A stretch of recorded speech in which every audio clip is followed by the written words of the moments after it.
This is the seventh in a series of short videos on route planning and GPS navigation.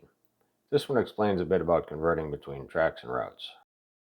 In the initial video in this series, I pointed out that a track is where you or someone else has already been, and a route is where you intend to go.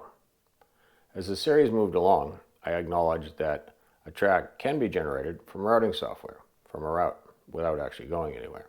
But I didn't really explain it. So it's about time to do that. Let's start with converting a route to a track. Once a route has been generated from any routing software, based on a few routing points, you certainly have a complete path over the roads or whatever the appropriate path is for your map. That map also has latitude and longitude information.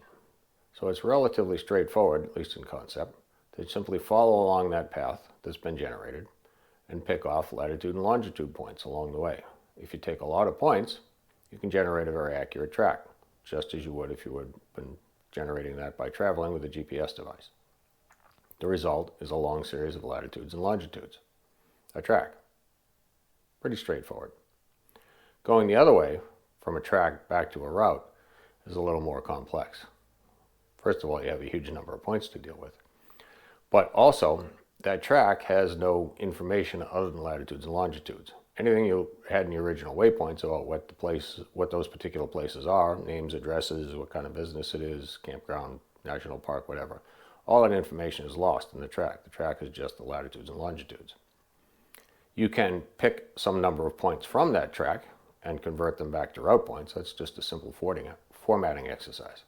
If you just take 2 points from that track, the start and end, you'll get a straightforward route from one point to the other, but that may not be all that close to really what you want to do, where you want to go.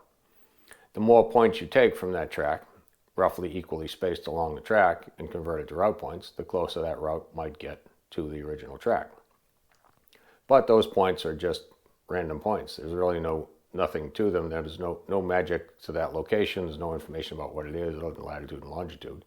It's probably not places you intended to stop in the first place. In addition, as I showed before, the same set of points may end up with different routes depending on what application or device you're using. Less than desirable. What track to route does is a little more than that. First, let me point out that Rever, when it exports a track, also exports the original set of waypoints. So those can be converted to route points, and those have meaning. If you use Google My Maps, it's the same information. It's formatted differently, it's called different things. They're called place marks and a line string rather than waypoints and a track, but it's the same information. So what track to route does is first take those original points, the waypoints, and convert them into route points. That's helpful, but as I said, it may not get the same route from the same route points, depending on the application.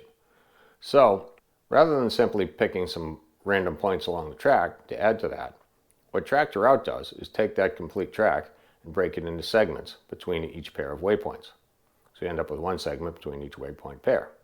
Then you can take some small number of points extracted from each track segment between that pair of waypoints, roughly equally spaced. By adding those shaping points between the waypoints, that certainly will help any routing application, regardless of which one it is, generate a route that is closer to the original. If you found this information helpful, please give it a thumbs up. Thanks.